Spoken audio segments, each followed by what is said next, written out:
గొప్ప చరిత్ర ఉన్న పార్టీ. గాంధీ ఫ్యామిలీ గురించి నేను చెప్పనక్కర్లేదు. కానీ ఒక్కసారి మనం వెనక్కు పోతే మన ప్రభుత్వం ఏ విధంగా ఉన్నింది, ఇప్పుడు ప్రభుత్వాలు ఏ విధంగా ఉన్నాయి, రాబోయే రోజుల్లో మనం ఏం చేయాలి అనేది ఖచ్చితంగా ఆలోచన చేసుకోవాల్సిన అవసరం మనందరికీ ఉంది.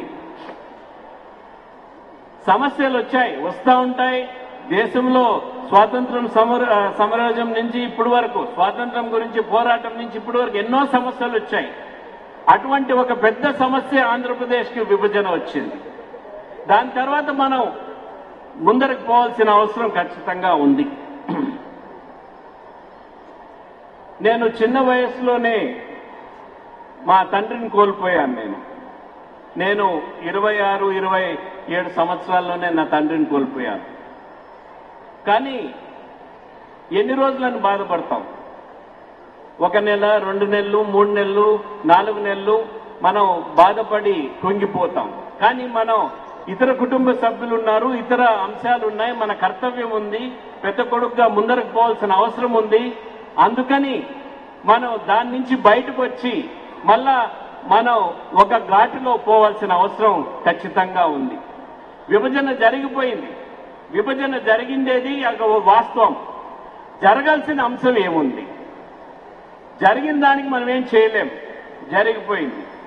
జరగాల్సిన అంశం మనకు ఏదైతే వారు వాగ్దానం చేశారు, మోడీ గారు, చంద్రబాబు నాయుడు గారు ఏదైతే వాగ్దానం చేశారు, 4 సంవత్సరాల ముందర మీ ముందరకు వచ్చి ఎలక్షన్లకు ముందరకు వచ్చినప్పుడు విభజన చట్టంలో ఉన్న అంశాలన్నీ కూడా కాంగ్రెస్ పార్టీ శ్రీమతి సోనియా గాంధీ గారు పెట్టిన అంశాలన్నీ కూడా మనకు ఆంధ్రప్రదేశ్ రాష్ట్రానికి నష్టం జరుగుతుంది, ఆర్థికంగా ఇబ్బంది వస్తుంది విభజన జరిగితే అని భావించి వారు పెట్టిన అంశాలన్నీ కూడా స్పెషల్ స్టేటస్ కానీ, స్పెషల్ కేటగిరీ స్టేటస్ తో పాటు స్పెషల్ ఇన్సెంటివ్స్ కానీ, మన వెనుకబడి ప్రాంతాలైన విశాఖపట్నం, విజయనగరం, శ్రీకాకుళం, దాంతోపాటు కడప, కర్నూలు, చిత్తూరు, అనంతపూర్ జిల్లాలకు స్పెషల్ గా మనం డెవలప్మెంట్ ప్యాకేజ్ ఇవ్వాల్సిన అవసరం ఉందని, ఇక్కడ ఒక రైల్వే జోన్ కావాలని, మనకు పోర్ట్ ఒకటి ఇవ్వాలని, 11 institutions, education institutions of excellence అసలుకు పాత ఆంధ్రప్రదేశ్ లో లేవు ఇప్పటి వరకు.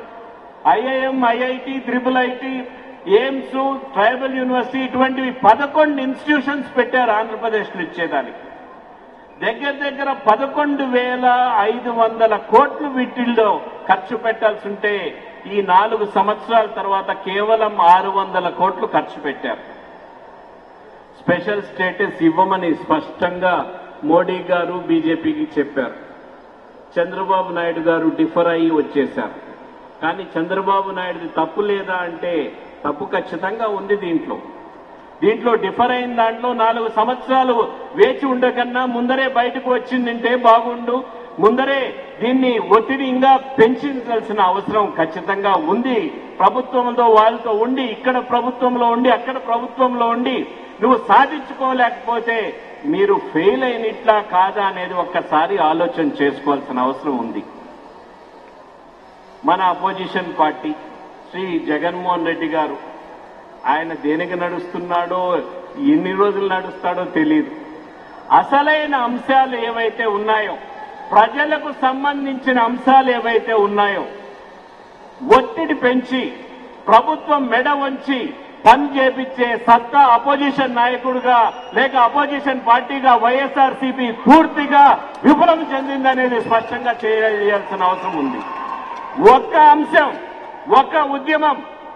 ఒక్క ఉద్యమం వల్ల కేంద్ర ప్రభుత్వం కానీ రాష్ట్ర ప్రభుత్వం కానీ మెడ వంచి పని చేపించిన సత్తా వైఎస్ఆర్సీపీకి ఉందా అనేది ఒక్కసారి ఆలోచన చేసుకోవాల్సిన అవసరం ఖచ్చితంగా ఉన్నదనేది నేను తెలియజేస్తున్నాను.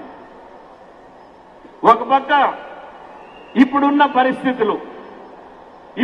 పరిస్థితుల్లో చాలా కన్ఫ్యూజన్ లో ఉన్నారు అందరూ కూడా.